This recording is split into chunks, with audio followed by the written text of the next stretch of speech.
السلام عليكم ورحمة الله وبركاته. بسم الله الرحمن الرحيم. الحمد لله رب العالمين. الصلاة والسلام على أشرف المخلوقين وعلى كلهم أجمعين. أما بعد. Today we are going to explore the concept of uluhiyat. ಉಲುಹಿಯತ್ ಎಂದರೇನು? ಜುಲ್ಹಿಜ್ಜ 10, 11, 12, 13 ದಿನಗಳಲ್ಲಿ ಪುಣ್ಯ ಬಲಿ ಅರ್ಪಿಸಲ್ಪಡುವ ಮೃಗಕ್ಕಾಗಿದೆ ಉಲುಹಿಯತ್ ಎಂದು ಹೇಳುವುದು. ಉಲುಹಿಯತ್ ಎಂಬ ಹೆಸರು ಬರಲು ಕಾರಣವೇ ಉಲುಹಿಯತ್ ನಿರ್ವಹಿಸಬೇಕಾದ ಮೊದಲ ಸಮಯ ಲುಹಾ ಸಮಯವಾಗಿದೆ. ಆದ್ದರಿಂದ ಲುಹಾ ಎಂಬ ಪದದಿಂದ ತೆಗೆದು ಬಲಿ ಅರ್ಪಿಸಲ್ಪಡುವ ಮೃಗಕ್ಕೂ ಉಲುಹಿಯತ್ ಎಂದು ನಾಮವನ್ನಿಡಲಾಯಿತು. ಉಲುಹಿಯತ್ತಿನ ಪುರಾವೆಗಳೇನು? ಖಲೀಲುಲ್ಲಾಹ್ ಇಬ್ರಾಹಿಂ ನಬಿ ಅಲೈಹಿಸ್ಸಲಾಂ ಮತ್ತು ಇಸ್ಮಾಯಿಲ್ ನಬಿ ಅಲೈಹಿಸ್ಸಲಾಮರ ತ್ಯಾಗೋಜ್ವಲವಾದ ಸ್ಮರಣೆ ನೆಲೆಗೊಳಿಸುವುದಾಗಿದೆ ಈ ಉಲುಹಿಯತ್ ಕರ್ಮ. ನಿರಂತರವಾದ ದುಆದ ಪ್ರತಿಫಲವಾಗಿ ಅಲ್ಲಾಹನು ಇಬ್ರಾಹಿಂ ನಬಿ ಅಲೈಹಿಸ್ಸಲಾಮರಿಗೆ ತಮ್ಮ 86ನೇ ವಯಸ್ಸಿನಲ್ಲಿ ಒಬ್ಬ ಪ್ರೀತಿಯ ಮಗುವನ್ನು ದಯಪಾಲಿಸುತ್ತಾನೆ. ಇಬ್ರಾಹಿಂ ನಬಿ ಅಲೈಹಿಸ್ಸಲಾಮರಿಗೆ ಅಲ್ಲಾಹನು ಕನಸಿನಲ್ಲಿ ಆ ಪ್ರೀತಿಯ ಮಗುವನ್ನು ಬಲಿಯರ್ಪಿಸಲು ನಿರ್ದೇಶನವನ್ನು ನೀಡುತ್ತಾನೆ. ಅದು ಬಹುದೊಡ್ಡ ಪರೀಕ್ಷಣವಾಗಿತ್ತು. ಎಲ್ಲಾ ರೀತಿಯಲ್ಲೂ ಇಬ್ರಾಹಿಂ ನಬಿ ಅಲೈಹಿಸ್ಸಲಾಮರ ವಿಜಯಿಸಿದಾಗ ಅಲ್ಲಾಹನು ಸಂತೋಷಪೂರ್ವದಿ ಸ್ವರ್ಗದಿಂದ ಒಂದು ಆಡನ್ನು ಬಲಿಯರ್ಪಿಸಲು ಕೊಡುತ್ತಾನೆ. ಈ ಸಂತೋಷದಿ ಇಬ್ರಾಹಿಂ ನಬಿ ಅಲೈಹಿಸ್ಸಲಾಮರು ಆ ಆಡನ್ನು ಬಲಿ ಕೊಟ್ಟರು.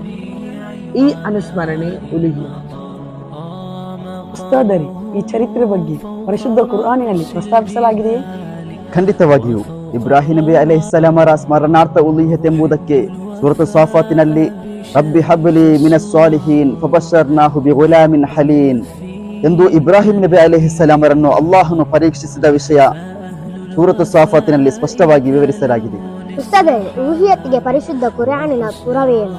ಸೂರತ್ ಕೌಸರಿನಲ್ಲಿ ಅಲ್ಲಾಹನು ಹೇಳುತ್ತಾನೆ, ಇನ್ನ ಅಅತೈನಾಕಲ್ ಕೌಸರ್, ನಿಶ್ಚಯವಾಗಿಯೂ ಅಲ್ಲಾಹನು ನಿಮಗೆ ಅಪಾರ ಅನುಗ್ರಹಗಳನ್ನು ನೀಡಿದ್ದಾನೆ. ಫಸಲ್ಲಿ ಲಿ ರಬ್ಬಿಕ ವನ್ಹರ್, ಆ ಅನುಗ್ರಹಗಳಿಗೆ ಕೃತಜ್ಞರಾಗಿ ನೀವು ನಮಾಜ್ ನಿರ್ವಹಿಸಿರಿ, ಬಲಿ ಅರ್ಪಿಸಿರಿ. ಈ ಸೂಕ್ತವನ್ನು ವಿವರಿಸುತ್ತಾ ಅಲ್ಲಾಮಾ ನಾಸಿರುದ್ದೀನ್ ಅಲ್ ಬೈಲಾವಿ ರಲಿಯಲ್ಲಾಹು ಅನ್ಹು ಅವರು ಹೇಳುತ್ತಾರೆ, ವಖದ್ ಫುಸ್ಸಿರತಿ ಸಲಾತಿ ಬಿಸಲಾತಿಲ್ ಈದಿ ವನ್ನಹರು ಬಿತಲ್ಹಿಯತಿ. ಇಲ್ಲಿ ನಮಾಜ್ ಮಾಡಿರಿ ಎಂಬುದು ಈದುಲ್ ಅಲ್ಹಯಾಗಿದೆ. ಪೆರ್ನಾಳನ್ನು ದೊಡ್ಡ ಹಬ್ಬವನ್ನಾಗಿದೆ ಇಲ್ಲಿ ಸೂಚಿಸಿರುವುದು. ವನ್ನಹರು ಬಲಿ ಅರ್ಪಿಸಿರಿ ಎಂದು ಹೇಳಿರುವುದು ಅದು ಉಲುಹಿಯತ್ ಕರ್ಮವಾಗಿದೆ ಎಂದು ಅಲ್ಲಾಮಾ ನಾಸಿರುದ್ದೀನ್ ಅಲ್ ಬೈಲಾವಿ ರಲಿಯಲ್ಲಾಹು ಅನ್ಹು ಅವರು ವಿವರಿಸುತ್ತಾರೆ. ಉಸ್ತಾದರೆ, ಉಲುಹಿಯತ್ತಿಗೆ ಹದೀಸ್ನ ಪುರಾವೆಗಳೇನು? ಧಾರಾಳ ಪುರಾವೆಗಳಿವೆ.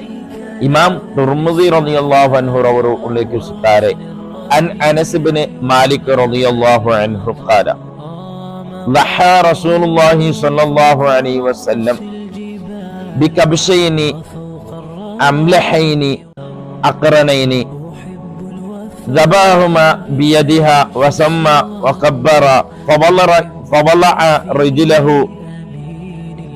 على صفائهما. ಪ್ರವಾದಿ ಸಲ್ಲಲ್ಲಾಹು ಅಲೈಹಿ ವಸಲ್ಲಂ ಅವರು ಬಿಳಿ ಬಣ್ಣಕ್ಕೆ ಕಪ್ಪು ಮಿಶ್ರಣವಾದ ಕೊಂಬಿರುವ 2 ಗಂಡು ಆಡುಗಳನ್ನು ಸ್ವಂತ ಕೈಯಿಂದ ಬಿಸ್ಮಿ ಹೇಳುತ್ತಾ ತಕ್ಬೀರು ನುಡಿಯುತ್ತಾ ಜಬಹ್ ಮಾಡಿದರು. ಪ್ರವಾದಿ ಸಲ್ಲಲ್ಲಾಹು ಅಲೈಹಿ ವಸಲ್ಲಮರ 2 ಕಾಲುಗಳು ಆ 2 ಮೃಗದ ಬಲಬೆನ್ನಿನ ಮೇಲೆ ಇಡುತ್ತಿದ್ದರು. ಹೀಗೆ ಹಲವಾರು ಹದೀಸುಗಳಲ್ಲಿ ಕಾಣಲು ಸಾಧ್ಯವಾಗುತ್ತದೆ.